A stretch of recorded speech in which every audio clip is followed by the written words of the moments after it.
Hi everyone, Stjepan here. In this video I'm going to go over my round 4 game from Gradište.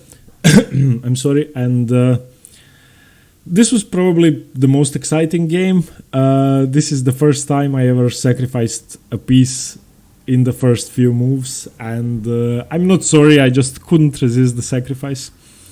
Not that it was a bad sacrifice, it was just easier to play for my opponent after that. And Christian is a very strong player. I know him from before. He's 2200, incredibly strong, much stronger than I am, and he usually plays the Sicilian, which I had prepared for about 6 hours. And I sit down at the board, play pawn to e4, and he plays d6. And as you may know, my last game against the Pirc was against a FIDE master whom I defeated with pawn to f3, so quite an unusual move. So I figured that he was prepared for pawn to f3. Didn't want to play that because I thought that he played the Pirc precisely to get me out of my normal system. So after d4, knight f6, I played knight c3. I wanted to go for the Kolmov system, which is my second favorite way to battle against the Pirc. And here he played the move e5.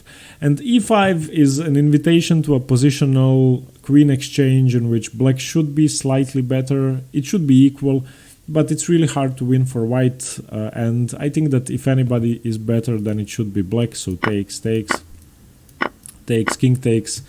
If you go for the immediate attack on f7, then king e8. Let's say you try to attack the knight. In any case, black is going to play c6, restrain your c3 knight and be perfectly equal. So I don't want to go for that. I was actually prepared for this option for my last game in the Pirc, so I played knight to f3. He continued with knight bd7.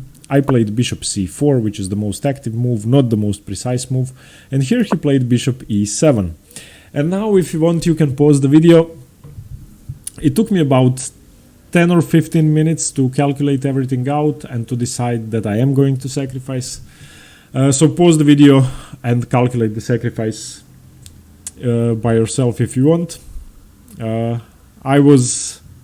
he played bishop e7, I was happy at first because I thought my sacrifice was winning. Then I thought it may be equal. Then I thought, okay, I'm going to win an exchange on the pawn and be under pressure, so what, perhaps I can survive.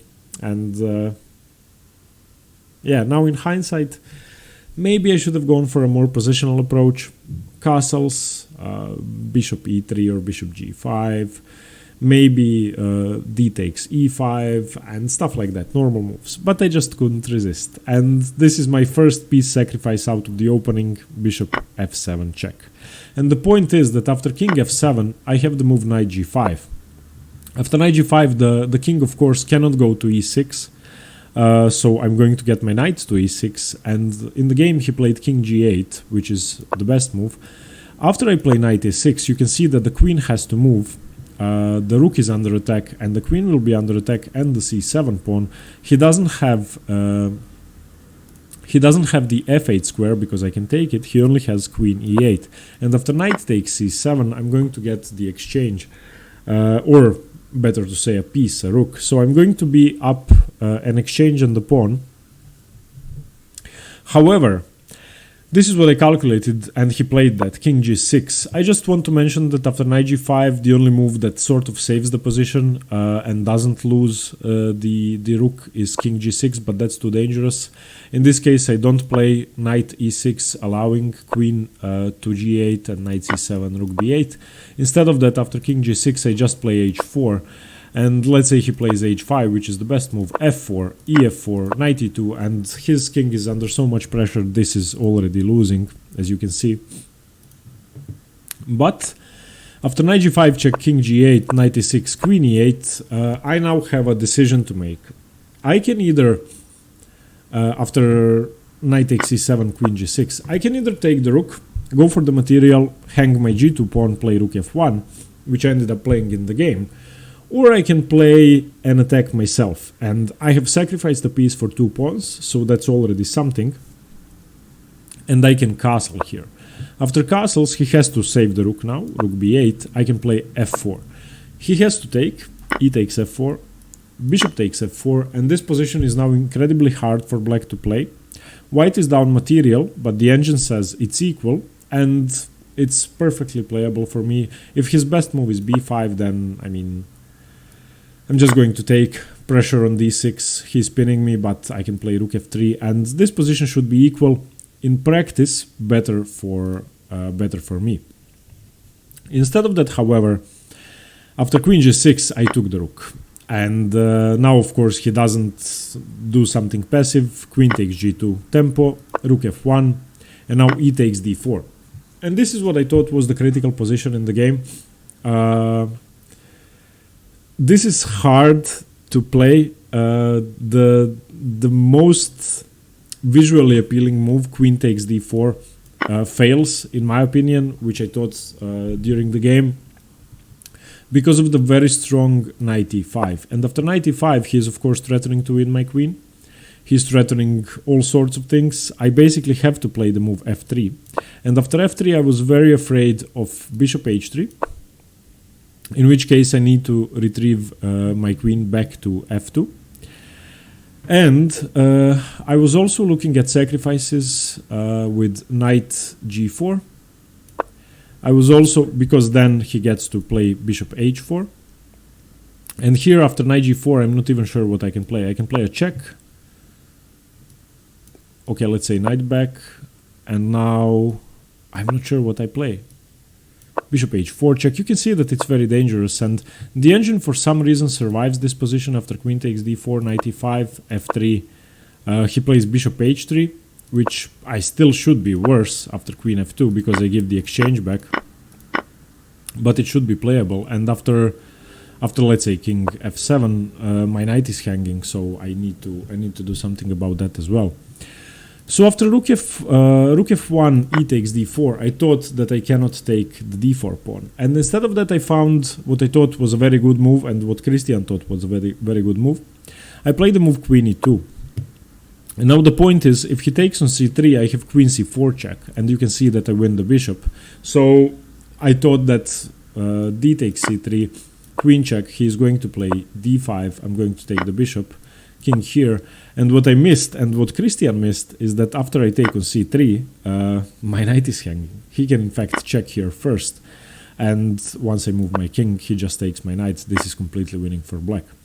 So the move queen e2 was a blunder. Luckily for me, he completely missed the continuation, same as I did, which makes me kind of happier because I'm weaker than him. And after queen e2, he played the move h6. And after h6, white is winning. After h6, white is winning with one move, and I played another move. So the move I should play is f3. And after f3, black has nothing. He, of course, cannot exchange the queens and win the knight because I recapture with the knight. If he wants to compensate for the material loss, he needs to move the queen. So queen h3 should be the best move. And now, knight d5 is once again a mistake. This is the move I played in the game instead of f3. Knight d5 is once again a mistake because it's hard to untangle. Instead of that, I play knight b5. And this position is won for white. After d5, which should be the best move, e5, chasing the knight away, knight h5, and now knight takes d4. I have no problems. The engines give it as equal, but I'm sure that I could survive this position and show that my material is overwhelming for black. Instead of that, after h6, I blundered, and I thought about f3, but I'm not sure why I didn't play it. I played the move knight d5, and after takes, now he played knight e5, and this is what I calculated. Now I'm going to play the move f3, not allowing knight f3 check. So now after f3, once he plays bishop h4 check, which is now allowed because the knight is no longer here, the knight is no longer on f6. Now I play king d1, and here he retreats his queen, and now the position is lost for white, and they cannot do anything. I decided to go for bishop f4, trying to at least exchange some pieces off. Bishop f5, now looking at my c2 pawn. Bishop takes e5, d takes e5. Knight c7 was played here by me, which saves the knight, otherwise I'm going to just lose my knight. And I completely missed his winning move. After knight c7, he played such a crushing move that I thought about resigning immediately, but I played for 2 more moves, and yeah, you can pause the video here. Black to play and win. It's such a crushing move that I completely missed. He played d3.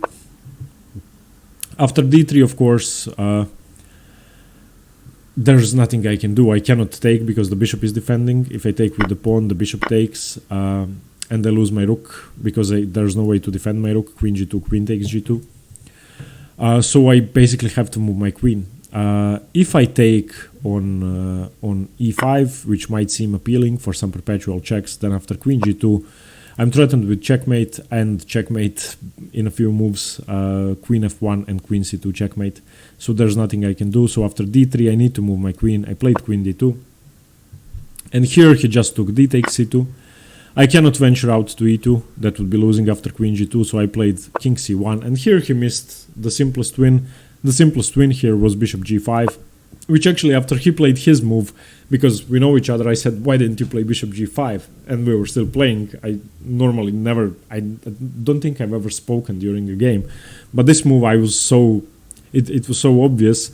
And yeah, after the defense that he saw, f4 and bishop takes f4, rook takes f4, he has queen g1, which is checkmate. I mean, that's it, game over. Instead of that, after king c1, he played the move bishop d3, which is easily winning as well, and actually gave up. So yeah, I mean, I have to give up my rook. I played the move knight e3. He took, I took, and yeah, this was it. A lost game, but I was happy after the game. I wasn't upset at all because after bishop c4, bishop e7, I had enough courage to play the sacrifice. Of course, I could have played something normal and had a normal game, but bishop takes f7 was just irresistible, and knight g5. And this position seems really nice. My biggest mistake, it seems, apart from f3, was not castling here, because after castles rook b8, f4, it's extremely hard to play for black. In fact, I don't know what black can do to untangle his pieces. His bishop is undeveloped, his rooks are undeveloped, his king is on g8, and the position is just horrible. If b6 is the best move trying to play bishop b7, then, I mean, this should be just lost. So yeah, this was my loss from round 4. In round 3 I played a player rated 1400 and I won. I didn't really want to analyze that game. And yeah, so I had 2 out of 4, which wasn't really a good result, but still, I lost 2 games against 2200 players, 1 woman grandmaster and Christian, who is very strong. Had I not sacrificed, who knows what would have happened. Had I castled instead of taking the rook, who knows what would have happened.